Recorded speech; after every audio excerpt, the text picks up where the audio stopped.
राजकुमारी मंदाकिनी महाराज वीरेश्वर की इकलौती संतान थी। उसकी सुंदरता की चर्चा दूर दूर तक थी। न केवल रूप बल्कि बुद्धि और कला में भी वह निपुण थी। लेकिन इन सभी गुणों ने उसे अभिमानी बना दिया था। वह स्वयं को सबसे श्रेष्ठ मानती और किसी को भी अपने योग्य नहीं समझती। समय बीतता गया और राजकुमारी की उम्र विवाह योग्य हो गई। अनेक राजकुमारों ने उसका हाथ मांगा, लेकिन उसने सभी को ठुकरा दिया। राजा वीरेश्वर को लोकनिंदा का भय सताने लगा। प्रजा कानाफूसी करने लगी। राजकुमारी का विवाह न होना राजघराने के लिए दुर्भाग्य होगा। अंततः राजा ने अपने पड़ोसी राज्य के युवा राजा रंग मोहन से परामर्श लिया और एक योजना बनाई। घोषणा हुई कि राजकुमारी के जन्मदिवस पर जो भी व्यक्ति प्रातःकाल नगर द्वार पर सबसे पहले पहुंचेगा, उससे उसका विवाह कर दिया जाएगा, चाहे वह कोई भी हो। राजकुमारी के जन्मदिवस पर नगर द्वार पर सबसे पहले एक फटे चिथे पहने भिखारी पहुंचा। वह युवक सुंदर था, लेकिन उसकी आंखों में एक अजीब सी चमक थी।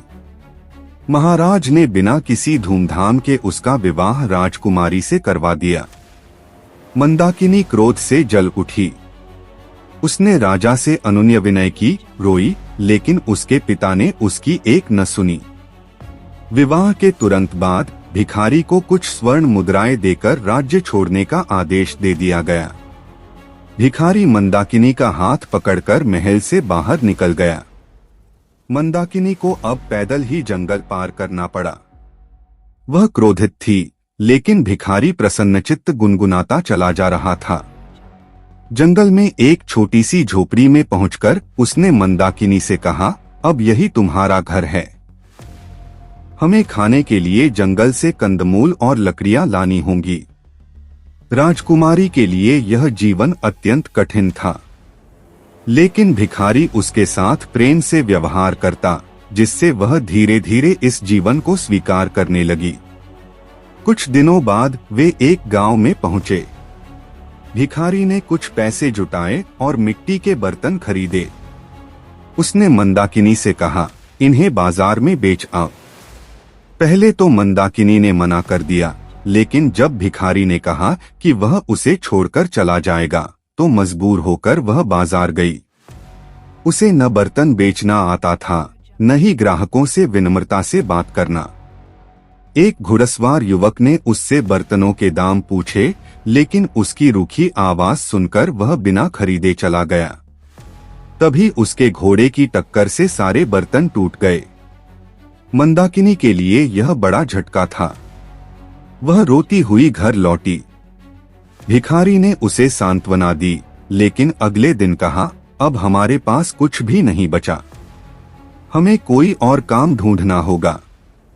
भिखारी ने सुझाव दिया कि वे राजा रंग मोहन के राज्य में जाएं। वहां मंदाकिनी को राजमहल की रसोई में नौकरी मिल गई। भिखारी ने उससे विदा ली और कहीं चला गया। अब मंदाकिनी पूरी तरह बदल गई थी।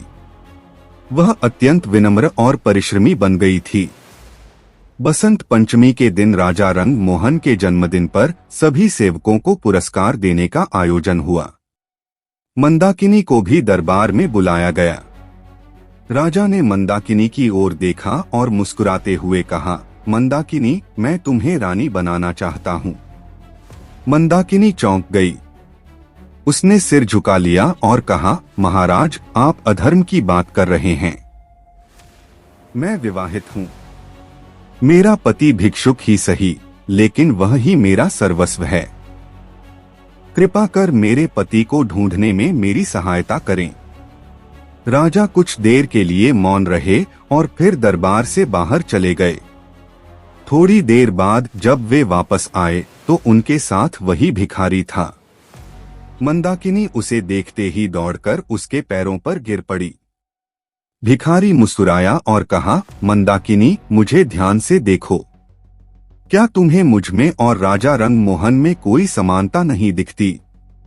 मंदाकिनी ने अचंभित होकर उसे देखा और तभी सत्य प्रकट हुआ। भिखारी के रूप में वही राजा रंग मोहन थे। राजा ने मंदाकिनी को उठाया और कहा, मुझे क्षमा करना। तुम्हारे अहंकार की कोई और औषधि नहीं थी। तुम्हारे पिता और मैंने यह योजना बनाई ताकि तुम्हें सच्चे जीवन का अनुभव हो सके। मंदाकिनी की आंखों में आंसू थे, पछतावे और कृतज्ञता के आंसू। उसने अपने अहंकार को सदा के लिए त्याग दिया। राजा रंगमोहन और मंदाकिनी का पुनः विवाह हुआ, लेकिन इस बार प्रेम और विनम्रता के साथ। सीख, जीवन में अभिमान का कोई स्थान नहीं है। कठिन परिस्थितियां हमें सच्ची समझ, विनम्रता और प्रेम की महत्ता सिखाती हैं।